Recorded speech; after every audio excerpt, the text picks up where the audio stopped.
कि वृषभानु की कुमारी, वृषभानु मतलब राधा के पिता, वृषभानु की बेटी राधा इतनी कमज़ोर हो गई है, इतनी मलिन हो गई है। हरि सम जलु अंतर तन भीजे, कृष्ण के पसीने की कुछ बूंदें उसके ऊपर गिर गई थी, उसकी साड़ी में लगी हुई हैं। ता लालच न धुआवती साड़ी, इस लालच से साड़ी धुलवा नहीं रही है।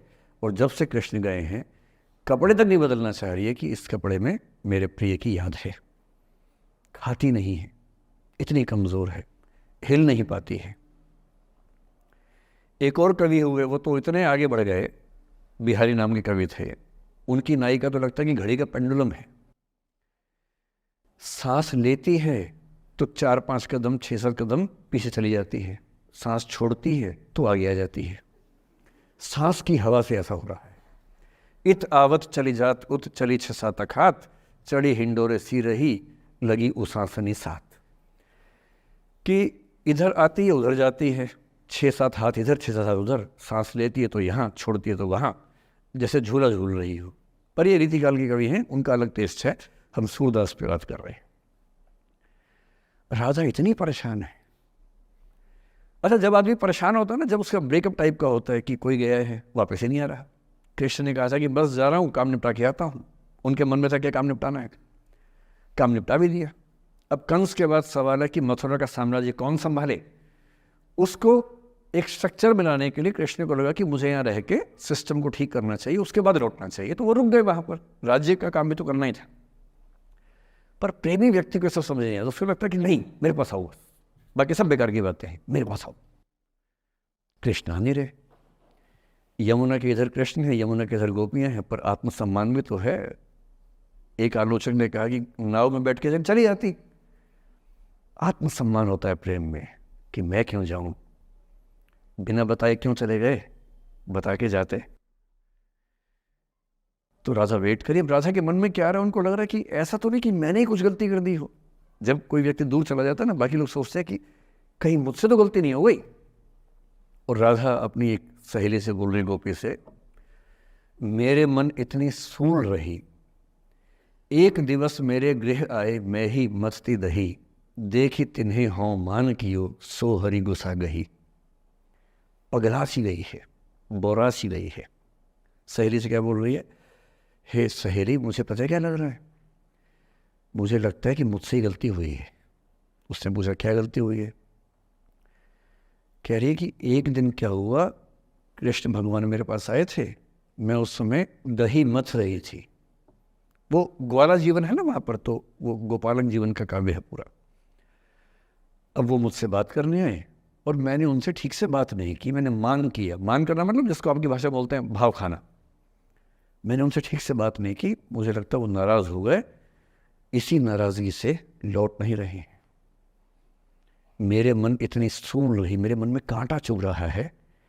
एक दिवस मेरे घर आए, अब समझ में आएगा, एक दिवस मेरे घर आए मैं ही मथती दही, देखी तिन्हें, हाँ हाँ मतलब मैं, मान की योग मैंने अहंकार दिखाया, सो हरि गुस्सा गही, गुस्सा आ गया उनको इस बात से। सूरदास की राधा मुक्त नहीं हो पा रही, लेट गो नहीं कर पा रही, वो जी नहीं सकती कृष्ण के बिना। पर फिर देखिए 300 साल बाद क्या हुआ। 300 साल बाद कमाल हुआ। 20वीं शताब्दी की शुरुआत में एक और कवि हुए, उनका नाम था अयोध्या सिंह उपाध्याय हरिऔध। हरिऔध के नाम से प्रसिद्ध है। उन्होंने एक पुस्तक लिखी, प्रिय प्रवास। प्रिय प्रवास का मतलब प्रिय प्रवास पे चला गया है, कृष्ण चले गए हैं मथुरा, अब राधा कैसे जिएगी। 20वीं सेंचुरी की शुरुआत में फ्रीडम स्ट्रगल शुरू हो चुका है। महिलाएं अभी तक स्वाधीनता आंदोलन का हिस्सा नहीं बनी है, पर अब वो समय आ रहा है कि बनने वाली है। और हरिऔध की राधा ने कमाल कर दिया है। गोपियाँ पूछती हैं कृष्ण नहीं आ रहे, अब क्या करोगी। ये राधा जी क्या बोल रही हैं, प्यारे जीवें जगहित करें, गेह चाहे ना आवे। मेरे प्रिय खूब जिए, समाज का कल्याण करें, घर बेशक ना आए, कोई दिक्कत नहीं है, मैं चाहती हूँ कि समाज का भला होना चाहिए। ये वो बिंदु है जहाँ राधा यशोधरा बन जाती है, मैथिली शनगप की यशोधरा। और जो मैं आपको समझाना चाह रहा हूँ उस एग्जाम्पल से वो ये कि हो सकता है कि जिससे आप नाराज़ हो वो किसी बड़े काम की खोज में हो, वो किसी महानता के रास्ते पर हो। और यदि आपके जीवन में कोई व्यक्ति ऐसा है जो किसी महानता के रास्ते पे है, तो उसके रास्ते को रोकना अपने क्षुद्र हितों के लिए बहुत छोटापन है। और ऐसे मामले में एक ही बात हमें सोचनी है कि वो जिस काम के लिए बना है उसे करने दो। अपने स्वार्थ के लिए किसी को बांध के रखना, किसी को लाश बना के रखना, इसका क्या मतलब है? जाने दो, ऐसा क्या है, कुछ तो बढ़िया होगा।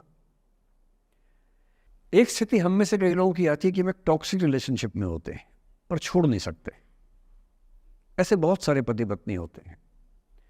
मैं अक्सर बच्चों से एक बात पूछता हूं कि आप में से कितने बच्चे वैसा ही वैवाहिक जीवन चाहते हैं जो आपके माता पिता का है? मैं आपसे पूछूंगा नहीं, आप चिंता मत कीजिए। लेकिन जब जब मैंने पूछा है, मुश्किल से 1 या 2% ने हाथ खड़ा किया है। 97-98% लोग मानते हैं कि वैसा तो नहीं चाहिए, उससे कुछ अलग चाहिए। क्योंकि हम सब जानते हैं कि हमारे माता पिता भी, हमारे समाज के बाकी लोग भी बहुत समझौते करते हैं ताकि बच्चे अच्छा जीवन जी सके। आप भी करेंगे समझौते, सबको करने पड़ते हैं। ये है कि आप समझौते शायद उतने नहीं करेंगे जितने आपके माँ बाप ने किए होंगे, उनके माँ बाप ने और ज़्यादा किए होंगे। हर पीढ़ी कम समझौते करती है, ये समाज के विकास का एक तरीका होता है। पर ऐसा होता है कि आप एक ऐसे रिश्ते में आप छोड़ भी नहीं सकते, जी नहीं पा रहे, छोड़ सकते नहीं, क्योंकि आप तो छोड़ देंगे, आपके चक्कर में कईयों की ज़िंदगी दांव पे लग जाएगी। कैसे छोड़ दें? 3 छोटे छोटे बच्चे हैं, नौकरी है नहीं, वो माँ अपने पति से रोज़ प्रताड़ना झेलती है, बुरी बातें सुनती है, उसके पास कोई सिक्योरिटी नहीं है, वो बच्चों को नहीं छोड़ सकती, बच्चों को लेके कहाँ जाएगी, क्या करे? टॉक्सिक रिश्ता है। तो ऐसे में या तो आप रिश्ता छोड़ते हैं, कि हर केस में संभव नहीं होता, पर यदि वो संभव नहीं है तो रिश्ते में रहते हुए चिंताएं छोड़ दीजिए, अपेक्षाएं छोड़ दीजिए। भाई तेरी अपनी जिंदगी, मेरी अपनी जिंदगी, एक घर में रहेंगे पर रोज युद्ध नहीं करेंगे, बीपी नहीं बढ़ाएंगे, शुगर नहीं बढ़ाएंगे, तनाव नहीं बढ़ाएंगे। तुम्हारा अपना स्पेस, मेरा अपना स्पेस, ठीक है, एक छत के नीचे हैं, काम चला लेंगे, किसी और को नहीं बताएंगे, दुनिया के सामने अच्छी अच्छी फोटो खिंचवाते रहेंगे स्माइल कर करके चेहरा, पर कम से कम बच्चे सफ़र ना करें, परिवार सफ़र ना करे, जी लेंगे, झेल लेंगे। और ऐसे माहौल में साहिर ने जो कहा था ना, उसी कविता की कुछ पंक्तियां बड़ी महत्वपूर्ण हैं कि बर्बादियों का सोग मनाना फिजूल था। कि बर्बादियां हैं जीवन में, पर ठीक है, कितना दुख मनाएंगे, अब है तो है, क्या कर सकते हैं। बर्बादियों का सोग मनाना फिजूल था, बर्बादियों का जश्न मनाता चला गया।